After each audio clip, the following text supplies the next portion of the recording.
आमतौर पर बहुत सारे लोगों से आपने ये कॉमन वर्ड सुना होगा, ब्रेन वॉश।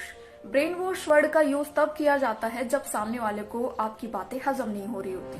हो सकता है कि ये बातें आप करियर या गोल से रिलेटेड कर रहे हो सकता है कि ये बातें आमतौर पर आप ऐसे ही कर रहे हो जो कि इम्पॉसिबल जैसी है, या फिर हो सकता है कि आप किसी के थ्रू इन्फ्लुएंस किए गए हो जिसका इम्पैक्ट सामने वाले और आपकी लाइफ पर दोनों पर भी नेगेटिव या पॉजिटिव दोनों ही तरीके से हो सकता है।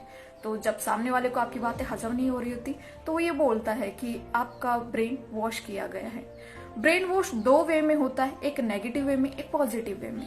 अब नेगेटिव वे में ये आपको समझना होगा कि वो चीजें आपके लिए कितनी सही हैं, कितनी गलत हैं, क्या आपके लाइफ पे इसका नेगेटिव इम्पैक्ट पड़ेगा, या आप अगर ये चीजें करते हैं तो कितना पॉजिटिव रहेगा।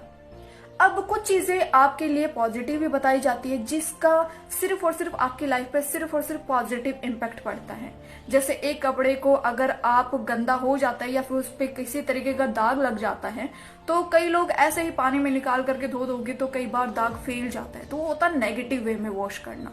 और कई बार ऐसे है कि हम बहुत अच्छे तरीके से साफ करें और सफाई करने से जो कपड़े की शाइनिंग आती है उसी तरीके से आपका ब्रेन भी काम करता है। तो ये दो वे में होता है, नेगेटिव वे में, पॉजिटिव वे में। अब आपको समझना है कि आपकी लाइफ में आप नेगेटिव ब्रेन वॉश करवा रहे हैं या पॉजिटिव करवा रहे हैं। ध्यान रखें।